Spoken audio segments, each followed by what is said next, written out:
Every day in business is a big day. Let Comcast Business get you ready for what's next. From ESPN, our man Adam Schefter joins us. Shefty, good morning.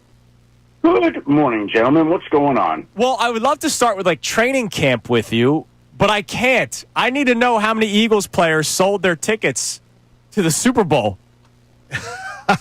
What's going on? It was a crazy story that came out. And now there's talks about how they will increase the fines if it in this upcoming Super Bowl 60. Can you dive into it? How much was it? Do we know who was involved in this story?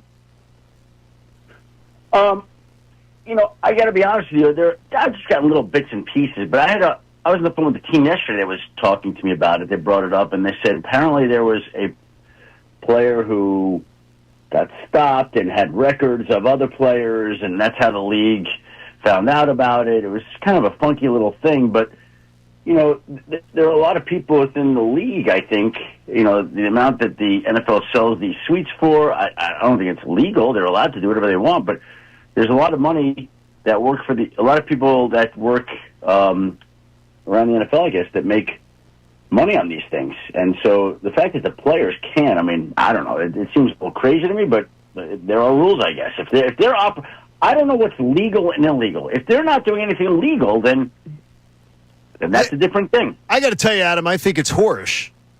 I think if you get an opportunity as an employee, like if somebody here at the Fanatic said, "Hey, we are Flyers and Sixers flagship station," okay, mm-hmm. And they said to us, "We have an opportunity to buy Flyers and Sixers tickets at face value before the public, and then we buy them as a special deal as Fanatic employees. And then they end up on the secondary market and we're charging 2 and 3 times for the biggest games."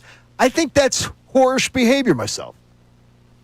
So what do you propose? I propose that people should be penalized or fined or there should be penalties for it. And I like the fact that the NFL is doing that. Because I think anything that it's a privilege to get an opportunity to do something like that as an NFL employee, to have an opportunity to buy tickets. Yeah, and the Super Bowl has become such a pricey affair. Sure. That it's unfortunate that many people can't afford to do it because, again, it's a pricey game to attend. But I always think it's great that people can get to go to a Super Bowl in their lifetime. It's a memorable experience. Yeah, we love being able to bump into you at dinner. Right. Things like that. If someone doesn't have a ticket, like two they're probably not making the trip. Damn straight. Exactly. That's always fun. I enjoy that. Exactly. That's nice. Shefty, I saw you put out the tweet a few days ago. I feel bad for the guy. Traylon Burks gets released by the Titans after he breaks his collarbone. But I saw you put out the trade that happened where the Eagles acquired A.J. Brown. Do you remember a trade that impactful, that one-sided for a team? Because it has been totally great for the Eagles, and the Titans, it's just been a mess. Well, the Eagles got A.J. Brown, and the Titans got a number 1 draft pick that turned out to be Traylon Burks. They traded the 3rd-round pick with another pick and drafted cornerback Roger McCreary and tackle Nicholas Petit-Frere and wide receiver Kyle Phillips. So there's nobody that's in a mark, right? And they basically lost A.J. Brown. That is the danger in trading a young, ascending receiver. And if we go back to the highlights and what we heard about and things we saw, there were people in that organization that didn't want to make that deal. Now, I don't remember exactly how they got there other than there was a contract involved and it bogged down and they didn't pay him. And then A.J. Brown got traded, and I remember that was the 1 year that I hadn't been to the draft in 35 years. I was at my son's college graduation that night, and I got the call at dinner that A.J. Brown was traded to the Eagles, and I went outside. I remember I was outside with the Michigan basketball team following the story, and there were a couple of Eagles fans like Phil Martelli who were really excited about it, and just you remember these things. And it was a huge trade for the Eagles organization. We know what kind of player and person A.J. Brown has been.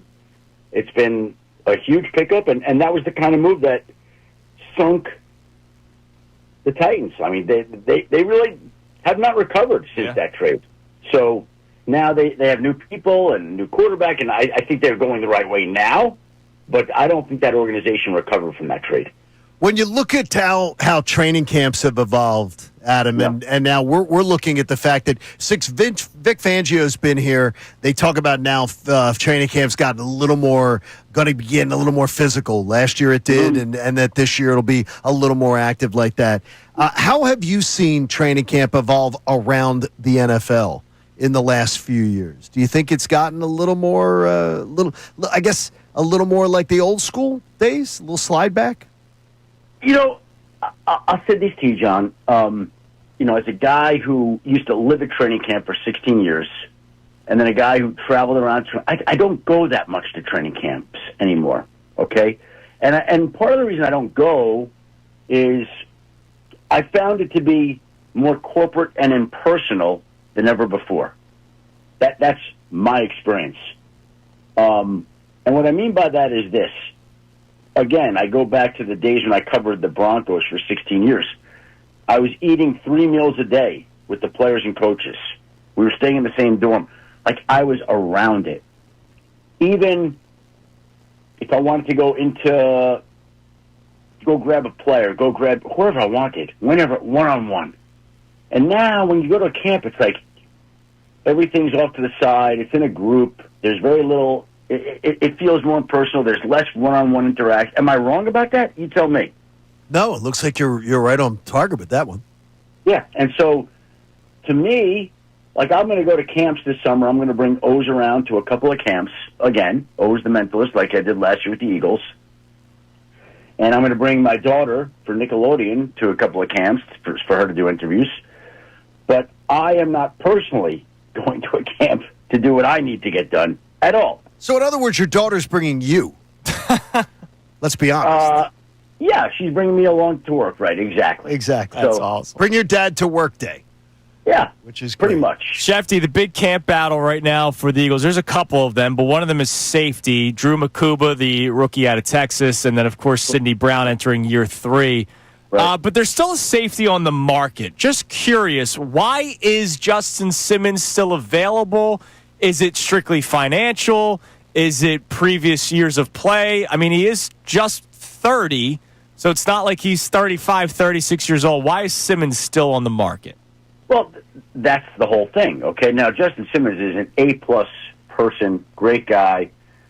Sat down, I remember I did a feature with him in Denver a few years back where there was somebody named Justin Simmons that lost his life, another Justin Simmons, and he flew in Justin Simmons' family, and he intercepted a pass that day against the Jets. He's a great guy, and he's been a great player. But at the same time, when you get to that age and you've had a couple of teams move on from you, obviously teams have questions. It's just the way it is. They don't view you as the same type of player. And Justin Simmons has done well in his career financially. I think he absolutely still can play and help a team. And sometimes a player's more selective at this point in his career when he's made some money, not really thrilled about going to camp, waits for the right opportunity, the right spot at the right time. I mean, I don't know this. I haven't checked specifically, but maybe somebody said, hey, we'll bring in on a veteran deal here, 1 year, 2, and he's like, I'm not going to, I'll wait. Maybe there'll be a team that needs a safety more than that and is willing to pay more. That could be a part of it, too. Like, there's a couple of ways. It could be partly him, could be partly teams, but he's in a different stage of his career than he was earlier on. Kevin Petullo's making an impact already, coming in here as the next offensive coordinator for Jalen Hurts. And seems very, very comfortable in the role. He's a guy who's been waiting for it for a long time. What have you heard in circles about Kevin Petullo? Well, I think they have a lot of hopes and optimism on him, but, until you do it, you just don't know. Again, whether it's Kevin Petullo in Philly, Kevin Petullo? Am I saying? Yes, Petullo. Petullo. Petullo. Kevin Petullo. Kevin Petullo in Philadelphia, or Ben Johnson in Chicago. Nobody's lost a game yet, okay? So everything right now is geared toward the positive. And that's great. That's how it should be. But you're not going to really see, until we're into the season a few weeks in. Okay, now we have an idea of what Kevin Petullo can do. A better idea. And I think they have a lot of confidence in him, and they believe in him, and they think he's going to be good, but you got to go do it. Shefty, we appreciate the time as always as camp continues. Can't wait to talk to you next week, which will be another week closer to real football returning. We appreciate it. Hold on. Let me just give you the countdown here. Hold on. So the Eagles open. You want the number? 2, No, I'll give you. I got the count. I do this every single day. 35 days for now. It's 36 days. 36 to the Eagles opener. 36. So what we should do next week, we got to get next week 29. Oh no, we're there. I'm for that. We're already there. It's 148 days to Christmas, 120 to Thanksgiving. Oh my God! See, look at what you started, Shefty. You keep a running tracker of that, John? Yeah, dude. Eight days till I go on The Price is Right. Shefty, John will have his Christmas shopping done in the next 2 weeks. Wow. You know what? I got to say something. I love people like that. I just love people who are on it. I got it all. It's a countdown clock app that my daughter found for me, and she's like, Dad, this will help you keep things organized in your head. He always keeps me on my toes with there we go. Shefty. Listen, man, we appreciate the time as always. We'll talk to you next week. Thanks, Adam. You guys have a great week. Take care, buddy. There's Adam Schefter on the Comcast Business Hotline, brought to us by our friends at Landis Block. Create your very own jaw-dropping backyard paradise online at landisbc.com. Coming up next, we have the Know the Schefter question for the $50 Primo gift card. We have today's headlines with Connor Thomas, and we also welcome in for the remainder of the show 2 hours of the Checo. You're on 97.5.